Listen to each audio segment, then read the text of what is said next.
Today we discuss a troubling reality. Millions of federal dollars intended to feed low-income children are being turned away by GOP governors, leaving countless kids to suffer the pain of hunger. Why? Out of political spite to President Biden. We'll cover the shocking decisions made by these governors, exploring the consequences of their actions and the human toll they are bringing to countless children. Welcome to That's Life, I swear.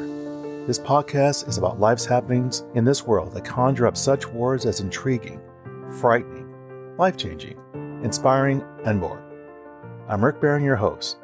That said, here's the rest of this story. Now, the GOP has been yearning for power in Congress, the presidency, and even in the collective states that make up this country. Power is what they consume and cherish, yet they lack the skill, the knowledge, and the ability of dealing with their fellow man. Here's a party, and in today's world, that's exactly what they are. A party that strives on the crazy. That decency is for suckers. That entertainment, rather than governance, is the way to go. Yes, Trump has these suckers all wrapped up in the palm of his fat hands. A recent example of this new upcoming trend is what I can't help but reference as a new low in political pettiness. What might that be? Republican governors across the nation are turning their backs on millions in federal funds meant to feed low-income children, all despite the Biden administration. This callous rejection of aid, especially during the summer when school meals aren't available, dumps countless kids into the depths of hunger. The Republican governors are proudly highlighting their decision to decline millions in federal funding aimed at feeding low-income children during the summer months when school meals are unavailable. It appears they are prioritizing their opportunity to defy the Biden administration, even if it comes at the expense of denying hungry children access to food. Instead of prioritizing the well-being of helpless children, these GOP governors are more interested in sticking it to the White House, even if it means depriving innocent children of basic subsistence.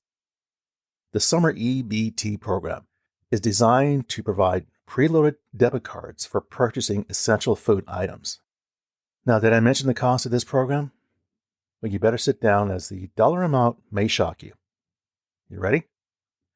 The sum is modest at $40 per child monthly, with a maximum of $120 throughout the summer hiatus. Now, this allocation is adequate to afford milk and a selection of fresh fruits and vegetables, provided one shops with a keen eye.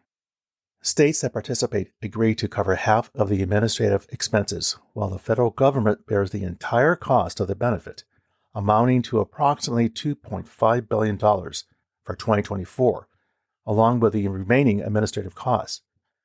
Having undergone trials in various states, this marks the inaugural year of the program's nationwide availability, with the expectations for the program to continue in the future. However, individuals like Iowa Governor Kim Reynolds are prepared to waive even these nominal sums. Reynolds, in a press release, asserted that an EBT card does nothing to promote nutrition at a time when childhood obesity has become an epidemic. She contended that the program was not sustainable and failed to provide long-term solutions for the issues impacting children and families. Okay, fair enough, Kim. So tell the nation, what are your ideas besides ranting? What is your written proclamation or documented program that you offer that promotes nutrition that addresses childhood obesity and provides meals for children during the summer months?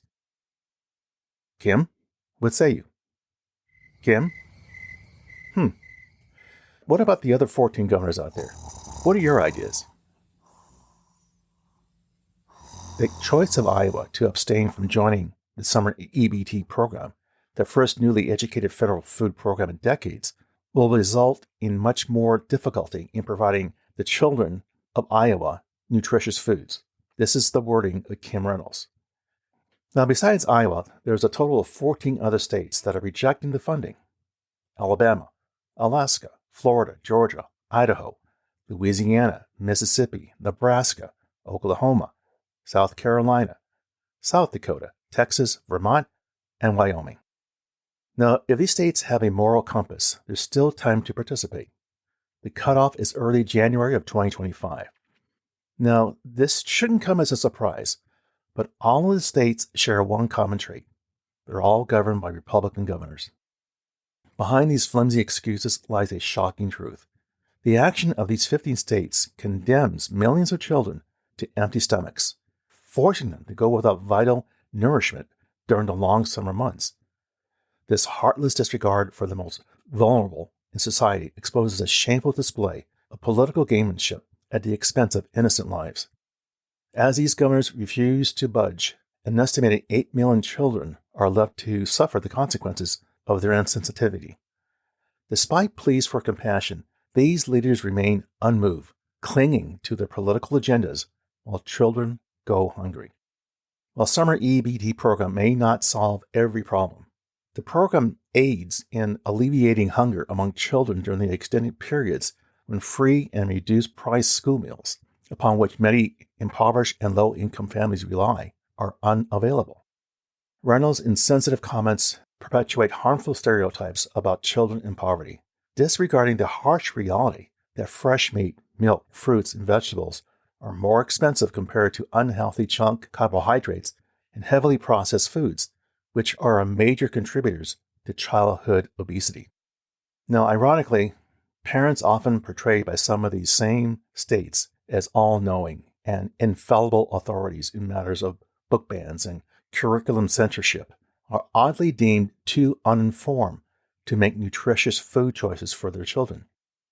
Governor Reynolds went on to say that if the Biden administration and Congress genuinely aim to prioritize family welfare, they should allocate resources towards bolstering existing state-level programs and infrastructure, while granting us the autonomy to customize them according to our state's requirements.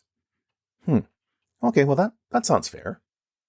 However, it's worth noting that the last time Reynolds was afforded such flexibility, she redirected millions of dollars from the 2023 American Rescue Plan funds to deploy Iowa National Guard troops to the Texas border. Kim, really? Now, not everything is gloom and doom here. The Department of Agriculture at the federal level revealed that 35 states, alongside all 5 U.S. territories and 4 tribal nations, predominantly in Oklahoma, had enrolled in the initiative. This initiative allocates $2.5 billion in federal funds to support approximately 21 million children whose families are already eligible for free or reduced price lunches. Among the 35 states participating, 22 are under the leadership of Democratic governors, while the remaining 13 are governed by Republicans, spanning various regions across the nation. What was really surprising to hear was that Arkansas Governor Sarah Huckabee Sanders expressed her commitment to addressing hunger for children in Arkansas, stating, ensuring that no child going hungry is a top concern for her administration. The summer EBT program promises to be an important new tool to give Arkansas children the food and nutrition they need. Despite being a staunch Republican and a former press secretary to President Donald Trump, Sanders is prioritizing the well-being of her state's children over political differences with the White House. Working together for the better good. You see, it can be done. In contrast, Nebraska Governor Jim Billen took a different stance, stating at a news conference with great bravado, "I don't believe in welfare." Jim, take a walk around the block in your state to see what's happening. I say this because 1 in 10 Nebraskans lives in poverty, with a 2022 poverty rate for children under the age of 5 at 14%. In 2022, 1 in every 9 poor Nebraskans relied on government assistance. Now, children, unfortunately, lack the ability to vote and are not effective advocates. Pillen and other governors should set aside their cynical politics, if only temporarily, to prioritize providing food for kids who might have limited options this summer. The choice made by the 15 governors could have profound implications, potentially impacting the 8 million children in these states alone. Ironically, many of these states are agriculturally rich regions where farmers would undoubtedly want to fulfill the fresh food requirements of these children. Here's a case in point. In Iowa, the federal funding could have amounted to approximately $29 million aiding in the provision of meals for approximately 250,000 children during the summer. The backlash against Reynolds' comments were significantly enough to prompt a clarification from a spokesperson for the state's Health and Human Services stating, "We did not imply that the summer EBT program was associated with obesity. However, providing a cash benefit card with minimal purchase restrictions does not guarantee direct access to healthy meals for school-aged children." Perhaps Governor Reynolds and her state officials should walk down to the Iowa Food Bank and have a conversation about what's happening in their own backyard. In November of 2023, the Iowa Food Bank distributed a record 2.15 million pounds of food to families facing food insecurity across the state. CEO Michelle Book of the Iowa Food Bank remarked at the time, "We see no end in sight."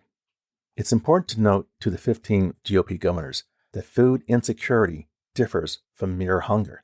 While hunger can temporarily be relieved by consuming items like chips or oatmeal, food insecurity entails a lack of access to safe, nutritious food necessary for sustaining life and promoting health.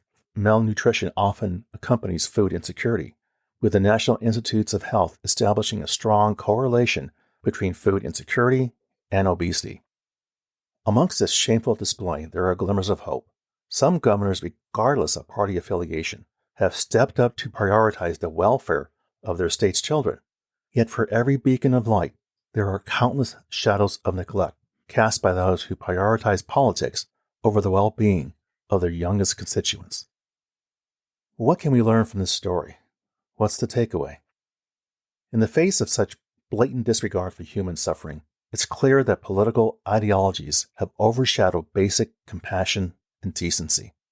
It's time for these governors to set aside their shameful politics and do what's right. Feed the hungry children who depend on their leadership for survival. Well, there you go, my friends. That's life, I swear. For further information regarding the material covered in this episode, I invite you to visit my website, which you can find on Apple Podcasts, for show notes calling out key pieces of content mentioned and the episode transcript. As always, I thank you for the privilege of you listening and your interest. Be sure to subscribe here or wherever you get your podcasts so you don't miss an episode. See you soon.